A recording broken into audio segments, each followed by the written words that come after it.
வணக்கம் நண்பர்களே. அண்ணாமலையோட அடுத்த அசைன்மெண்ட் என்ன? இதுதான் முக்கியமான கேள்வி. அவரு தனி கட்சி ஆரம்பிக்க போறாரு, தமிழ்நாடு முழுக்க சுற்றுப்பயணம் போக போறாரு அப்படின்னு வதந்தி சோசியல் மீடியால சுத்திட்டே இருக்கு. அண்ணாமலை தனி கட்சி ஆரம்பிப்பாரு. அவர் ரொம்ப செல்வாக்கு மிகுந்தவரா இருக்காரு, இல்லைன்னே சொல்ல முடியாது. ஆனா தனி கட்சி எல்லாம் ஆரம்பிக்க வேண்டிய அவசியம் இல்லை, சான்ஸே இல்லை. 2021 தமிழ்நாடு பாஜகவுடைய மாநில தலைவராக அவர் நியமிக்கப்பட்ட போது அவரை யாருன்னே நிறைய பேருக்கு தெரியாது. ஆனா வந்த பிறகு அவரு மிகப்பெரிய தாக்கத்தை கொடுத்தாரு. நல்லா பேசினாரு, எல்லா கட்சிகளையும் சும்மா அடிச்சு தோசம் செஞ்சாரு. முக்கியமா ஆளுங்கட்சி கடுமையான விமர்சனங்கள், ஆளுங்கட்சி மேல கடுமையான விமர்சனங்களை வச்சாரு, எதிர்கட்சி மேலேயும் வச்சாரு, கூட்டணி கட்சிகள் மேலேயே வச்சாரு. இப்படி எல்லாம் வச்சதன் மூலம் மிகப்பெரிய செல்வாக்கு பெற்றாருங்க. 21 வந்தாரு, 24 மக்களவை தேர்தல்ல உண்மையில அந்த சமயத்துல அவருடைய பாப்புலாரிட்டி பீக்ல இருந்துச்சு. அந்த சமயத்துல என்ன பண்ணாருன்னா, அதிமுக பாஜக உறவு துண்டிக்க வேண்டிய நிலைமை ஏற்பட்ட பிறகு எடப்பாடி பழனிசாமி கட் பண்ணிட்டு போன பிறகு அண்ணாமலை தனி அணி அமைப்போம், மிகப்பெரிய வெற்றி பெறுவோம் அப்படின்னு நம்பிக்கை கொடுத்தாரு மேலிடத்திற்கு. தமிழ்நாடு பாஜக பாமக போன்ற கட்சிகள்லாம் கூட்டணி சேர்ந்து தேர்தலில் போட்டிட்டுச்சு. 18% ஓட்டு வாங்குச்சு. ஆனா அண்ணாமலை போன்றவர் கூட ஜெயிக்க முடியல. இது மேலிடத்துக்கு கொஞ்சம் வருத்தம் தான். என்னங்க இப்படி பண்ணிட்டீங்களே, உங்களை நம்பித்தானே கூட்டணி இல்லாம போனோம் அப்படின்னு. ஆனாலும் வாக்கு சதவீதத்தை அதிகரிச்சிருக்கிறாரு. அது நிச்சயமா அவருடைய சாதனை தான். அவருடைய பேச்சால, அவருடைய தன்மையால, அவருடைய பிஹேவியர்னால, அவருடைய ஆட்டிடியூட்னால கிடைச்ச மிகப்பெரிய ஒரு சாதகமான அம்சம். அதே மாதிரி தொடர்ந்து அவர் நீடிப்பாரு, அடுத்த சட்டப்பேரவை தேர்தலில் மிகப்பெரிய தாக்கத்தை கொடுப்பாரு அப்படின்னு எதிர்பார்ப்பு இருந்தது. நிச்சயமா அவரையே முதலமைச்சர் வேட்பாளரா பாஜக நிறுத்தி ஒரு அணி அமைக்கும் அப்படிங்கிற எண்ணம் இருந்தது. அவருக்கே அந்த ஆசை இருந்தது.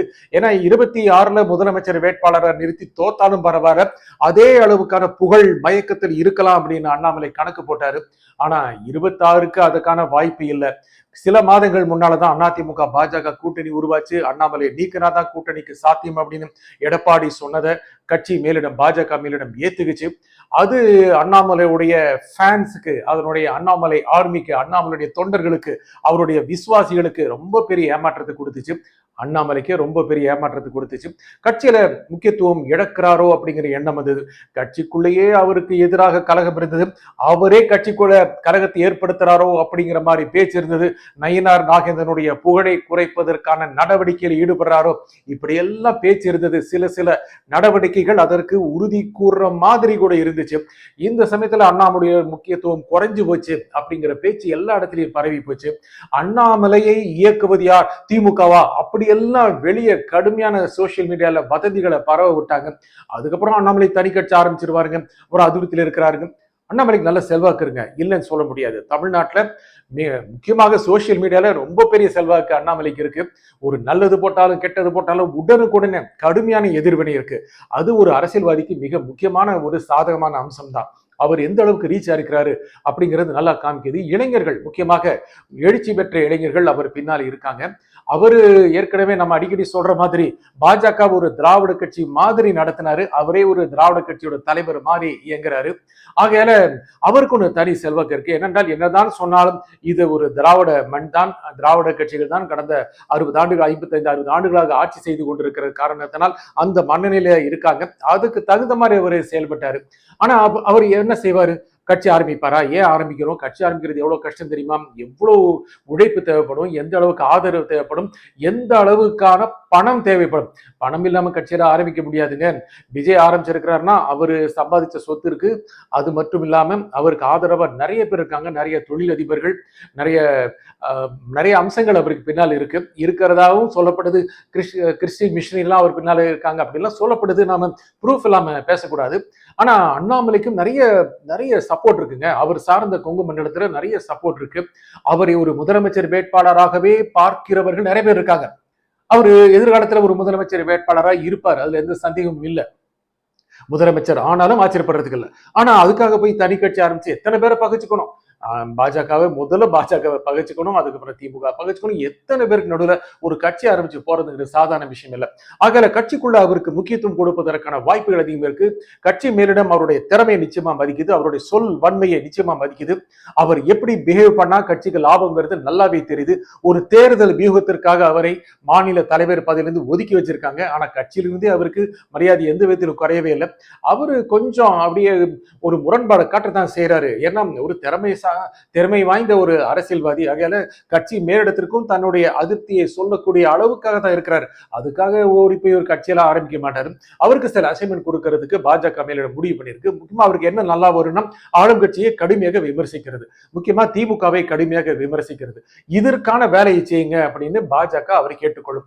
அதற்கான வாய்ப்புகள் அதிகமாக இருக்கு. ஏன்னா அவரு தொடர்ந்து விமர்சனம் பண்ணிட்டு வர்றாரு, கடுமையா விமர்சனம் பண்றாரு.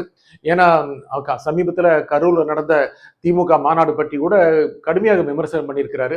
அது யார் மூலம் கிடைத்தது, எந்த காசு மூலம் நடந்தது அப்படின்னு செந்தில் பாலாஜி குறிப்பிட்டு கடுமையாக விமர்சனம் பண்ணார். ஏன்னா அந்த மண்டலத்துல அவர் எந்த விதத்திலும் இறங்கி போகவே விரும்பல. அந்த இடத்துல அவருக்கு கிடைச்ச செல்வாக்க அப்படியே கெட்டியா பிடிச்சுக்கணும்னு நினைக்கிறாரு. தமிழ்நாடு முழுக்க அவருக்கு நல்ல அறிமுகம் இருக்கு, இல்லைன்னு சொல்ல முடியாது. ஆகையால திமுகவை நல்லா விமர்சிங்க அப்படிங்கிற விதமான ஒரு அசைன்மெண்ட்டை பிஜேபி அவருக்கு கொடுக்க போகுது. ஏன்னா அந்த மாதிரி அவரை தயார் பண்ற போது அவரு முக்கியமாக திமுகவை தோற்கடிக்கக்கூடிய ஒரு வல்லமை வாய்ந்தவர் அப்படிங்கிற ஒரு பவர் அவருக்கு கிடைக்கும், அதிகாரம் கிடைக்கும்.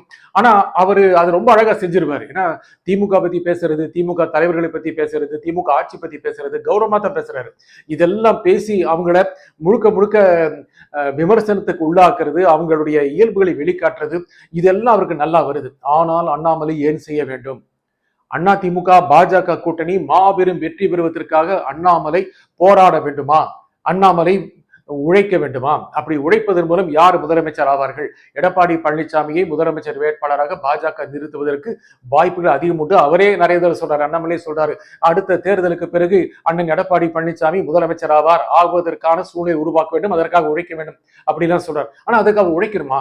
எடப்பாடி பழனிசாமியை ஒரு முதலமைச்சர் ஆக்கி அழகு பார்ப்பதற்கு அண்ணாமலை விருப்பம் காட்டுவாரா? அது விருப்பம் வேணுமா? அந்த மண்டலத்துல அவர் ஒரு மகா சக்தியாக வளர்ந்துட்டு இருக்கிறாரு.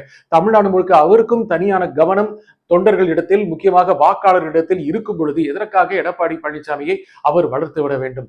அப்படின்னா அடுத்த தேர்தல்ல அவங்க ஜெயிக்கிறதுக்கு வாய்ப்பு கம்மியா? என்னதான் திமுக பத்தி அண்ணாமலை கடுமையா விமர்சனம் செஞ்சு அடுத்த தேர்தலுக்கு முன்னால மிகப்பெரிய தாக்கத்தை கொடுத்தாலும் அதிமுக பாஜக அணி வெல்வதற்கு வாய்ப்பு இல்லையா? அப்போ அதனுடைய பேஸ் அதிகமாகும் இல்ல, அதுக்கு அவர் உதவுவாரா? எடப்பாடி பழனிசாமி வெல்வதற்கு, வலிமை பெறுவதற்கு அண்ணாமலை உதவுவாரா? உதவ வேண்டுமா? ரெண்டுமே இருக்கு. அதுதான் கட்சி மேலிடம், பாஜக மேலிடம் அண்ணாமலைக்கு கொடுக்கின்ற சவால், அதான் கொடுக்கின்ற அசைன்மெண்ட். அதனால் அதே கொடுக்கின்ற ஒரு முக்கியமான சோதனை. செஞ்சு காமிங்க பார்க்கலாம் அப்படின்னு நினைக்கிறாங்க. இப்போதைக்கு எடப்பாடி பழனிசாமி முதலமைச்சர் வேட்பாளராக நிறுத்தினாலும் எதிர்காலத்தில் வளர்ந்து பாஜக தன்னுடைய முதலமைச்சர் வேட்பாளரை நிறுத்தும் அப்படின்னு பாஜக தலைமை தெரிஞ்சிருக்கு, அண்ணாமலைக்கும் தெரியும். ஆனா அடுத்த தேர்தலுக்கு முன்னால் எடப்பாடி பழனிசாமி எதற்கு வளர்த்து விட வேண்டும்? திமுகவை விமர்சனம் செய்வதற்கு அவர் தயார். அதற்காக எதற்கு எடப்பாடி பழனிசாமி வளர்த்து விட வேண்டும் என்ற எண்ணமும் அவருக்கு உண்டு. ஆகையால அடுத்த தேர்தலுக்கு முன்பாக கொடுக்கப்படுகின்ற அசைன்மெண்ட்டை மிக சிறப்பாக செயல்படுத்துவார் அண்ணாமலை. அதன் மூலம் இன்னும் புகழ் பெறுவார், இன்னும் செல்வாக்கு பெறுவார். அதே சமயம் கொங்கு மண்டலத்தில் தனக்கென்று ஒரு தனி வியூகம் அமைத்து பலம் பெறுவதற்கான, வளம் பெறுவதற்கான முயற்சிகளையும் அண்ணாமலை செய்வார். இனி வருகின்ற காலம் அதை உணர்த்தும். நன்றி, வணக்கம்.